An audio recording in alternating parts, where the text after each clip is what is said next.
En un mundo a la deriva, cuando la búsqueda e intentos humanos no bastan, solo una es la fuente de esperanza que llenará todo su ser. Es Dios, quien con su palabra viva y eficaz le habla hoy. Con ustedes, el pastor Óscar Velázquez.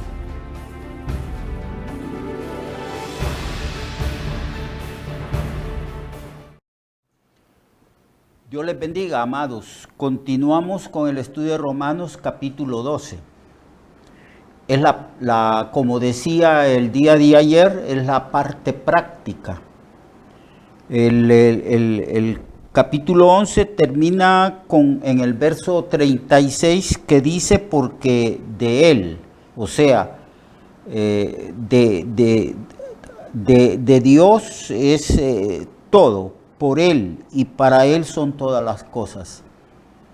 Y ante las manifestaciones de la gracia, de la sabiduría de Dios, desplegada por Dios mismo en este plan de salvación que comenzó en la eternidad pasada y se prolonga a la eternidad futura, y después de que Pablo desde el capítulo 1 hasta el versículo 11 está hablando de ese plan de salvación, ahora, como era costumbre del apóstol Pablo, al final de sus cartas, entonces él da consejos prácticos.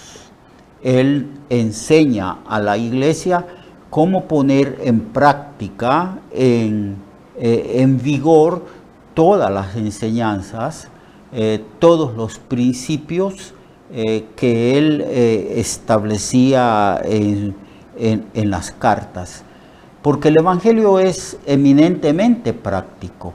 Por eso la Biblia enfatiza una y otra vez que hay que poner en práctica los principios, las enseñanzas y el estilo de vida que Dios espera que nosotros practiquemos. Por eso Cristo en sus enseñanzas solía decir: haz esto, hazlo, hazlo, hazlo, porque hay que poner en práctica la palabra. El Señor dijo: ¿por qué me llaman Señor, Señor, y no hacen lo que yo les mando? Santiago dice que es autoengañarse, ir a la iglesia siempre, escuchar los sermones y las enseñanzas, pero si no las ponemos en práctica, nos estamos engañando a nosotros mismos.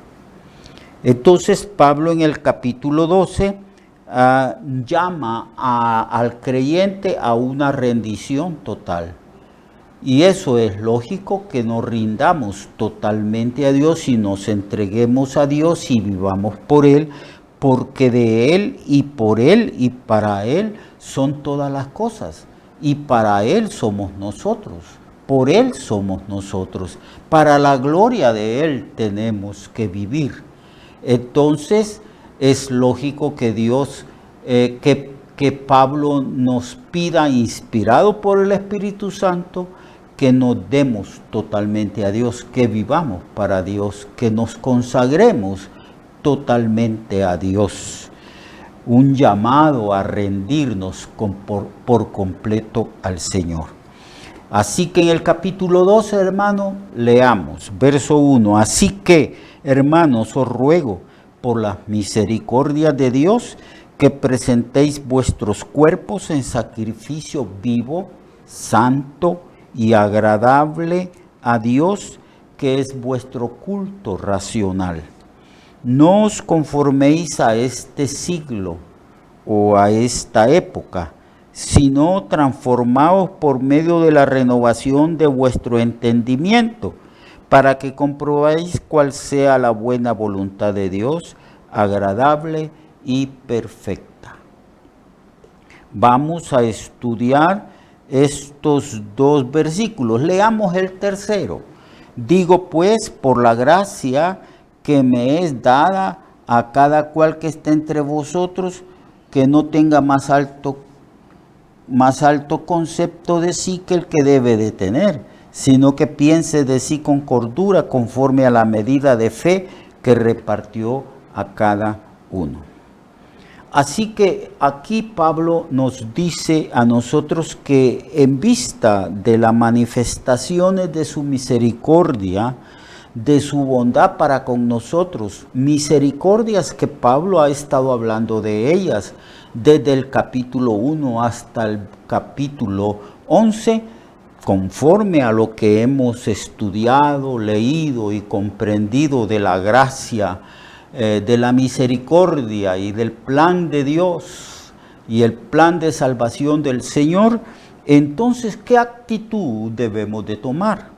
Y es la actitud de vivir para Él, porque para Él son todas las cosas. Para Él nos crió, para la gloria de Él envió a su Hijo a morir por nosotros, para rescatarnos y redimirnos del pecado, para que vivamos para Él. Entonces, por eso dice, así que hermano, os ruego por las misericordias de Dios. Algo así, yo les pido a ustedes que se motiven. Yo les pido que a ustedes que por razón de la gracia y de la misericordia de Dios, presenten sus cuerpos en un sacrificio vivo, santo y agradable a Dios, que es vuestro culto racional. Cuando Cristo vino, tomó cuerpo, tomó forma humana. Holocaustos y sacrificios no te agradaron, dice el escritor de Hebreos. Dice que el escritor de Hebreos menciona las palabras de Cristo. Entonces me apropiaste cuerpo, porque ese cuerpo de Cristo tenía que ser ofrecido. Él ofreció no solo su cuerpo, sino totalmente su vida.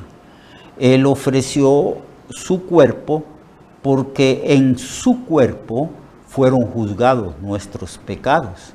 Él fue molido por nuestros pecados. El apóstol Pedro dice que hemos sido comprados y rescatados no con oro ni plata, sino con la sangre preciosa de Jesús, y que nuestros pecados fueron colocados sobre el cuerpo de Cristo en el madero. Así que Cristo purgó, expió nuestros pecados y ofreció totalmente su vida a Dios, y ofreció toda su vida en un sacrificio cruento en la cruz por nuestros pecados. Ahora es lógico, es razonable, ahora es conveniente que nosotros también ofrezcamos nuestra vida al Señor y que ofrezcamos nuestro cuerpo al Señor, pero que no es un sacrificio cruento, sino que un sacrificio vivo. Lo que nos está diciendo es que mientras vivimos todos los días en nuestras oraciones diarias, incluyamos la oración del ofrecimiento de nuestro cuerpo, de nuestra vida, de nuestra mente, de todo lo que nosotros somos, para servir al Señor y vivir para la gloria del Señor. Eso es lo que está diciendo Pablo. Y que es razonable que nos ofrezcamos a Dios, pues Cristo se dio a sí mismo por nosotros. El Padre no escatimó ni aún a su propio Hijo, sino que lo entregó por nosotros. Cristo estuvo dispuesto a dar totalmente su vida, a sufrir lo indecible en la cruz, a ofrecer su cuerpo donde Dios colocó los pecados de nosotros y juzgó nuestros pecados.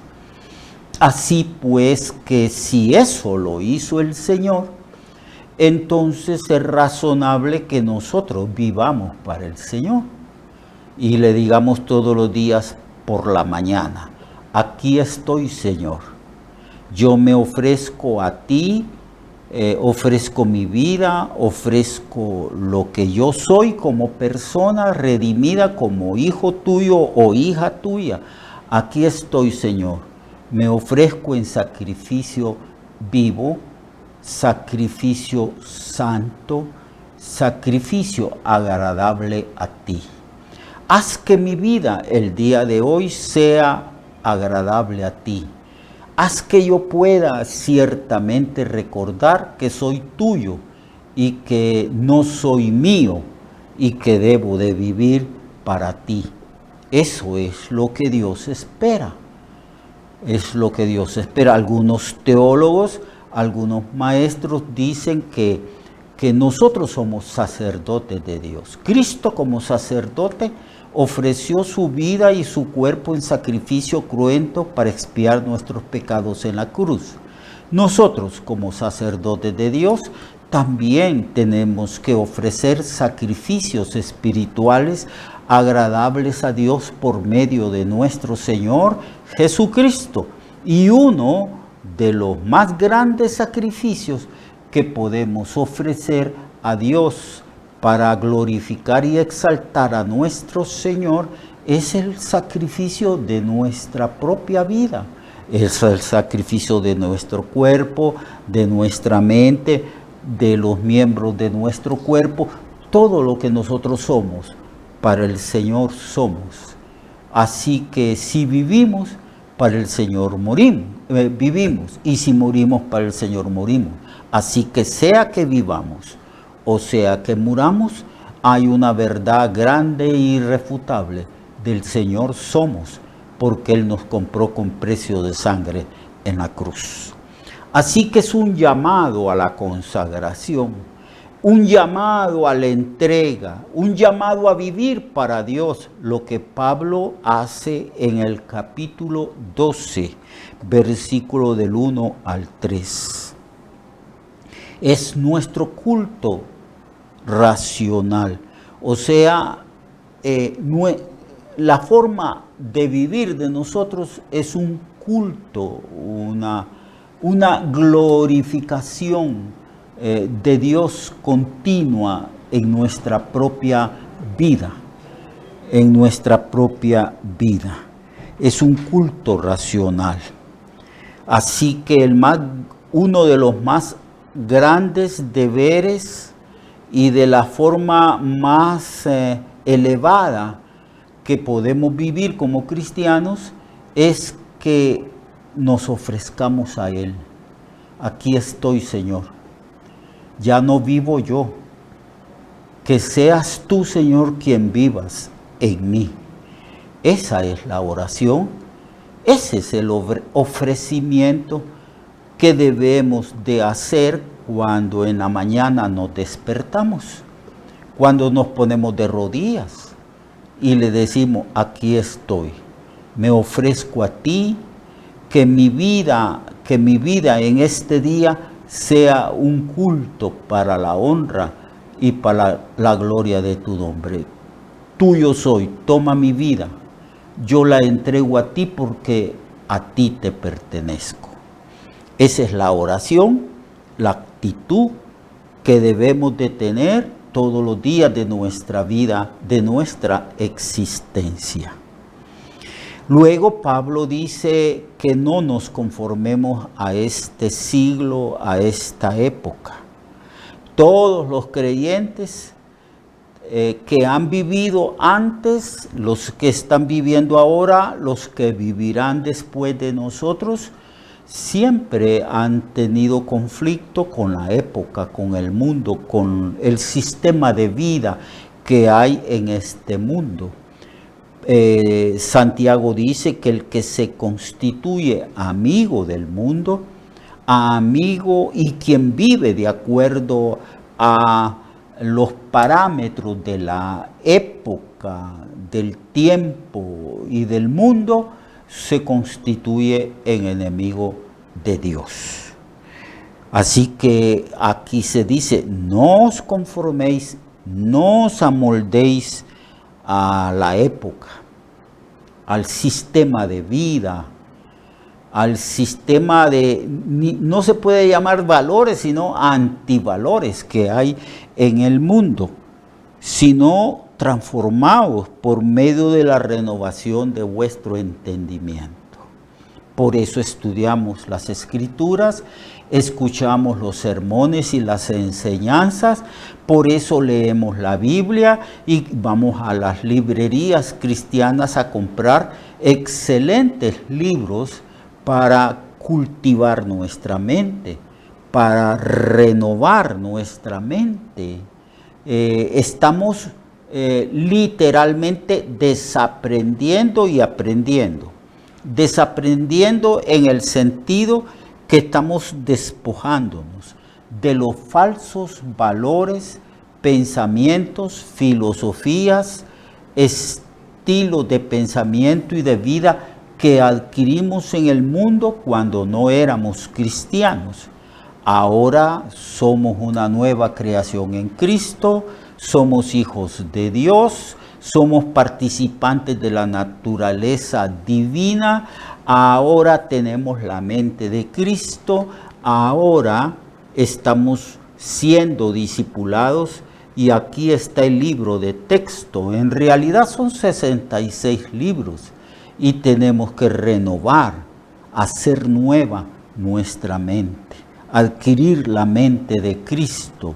En la medida que estudiamos, meditamos y ponemos en práctica los principios establecidos en la Escritura, en la medida en que nosotros obedecemos al Señor y obedecemos sus enseñanzas, entonces tenemos una renovación.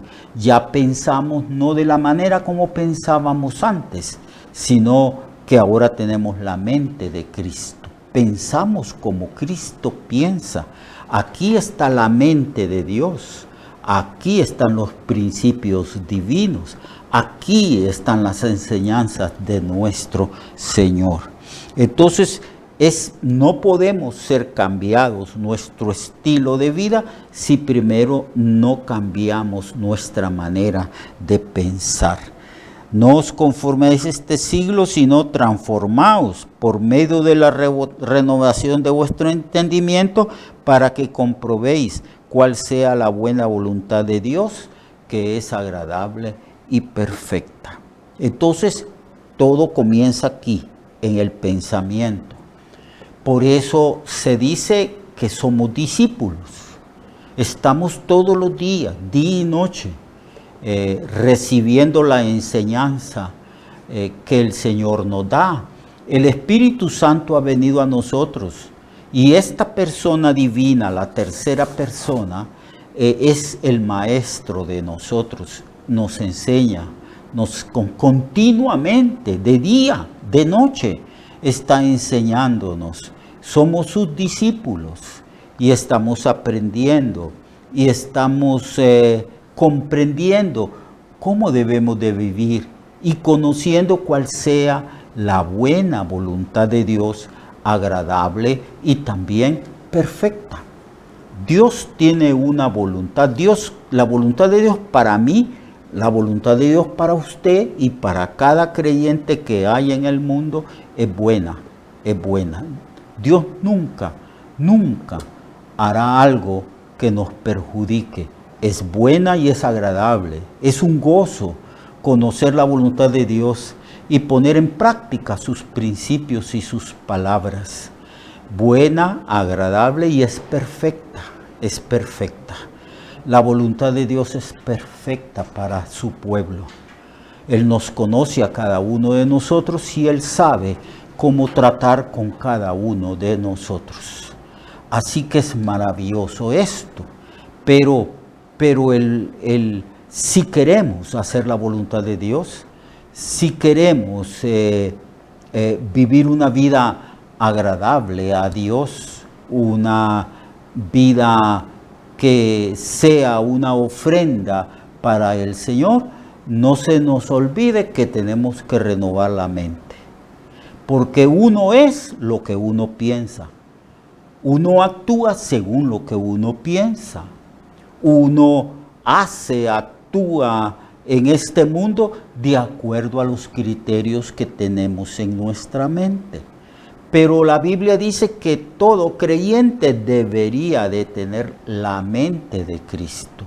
Eso implica nuestra responsabilidad de estudiar las Escrituras todos los días de nuestra vida y constituirnos, cada uno de nosotros, en discípulos del Señor. Y quien nos está enseñando es el Espíritu Santo que habita en nosotros. Él es quien está impregnando en nuestra mente la mente de Cristo. Así que, amado, mañana seguiremos hablando de este capítulo 12. Mientras tanto, vivamos para el Señor, glorifiquemos al Señor y ofrezcamos nuestra vida en un sacrificio santo, en un sacrificio vivo, en un sacrificio agradable para la gloria de nuestro Señor. Hasta mañana, amados hermanos, y vivamos para Dios, porque de Él, por Él y para Él son todas las cosas. Amén.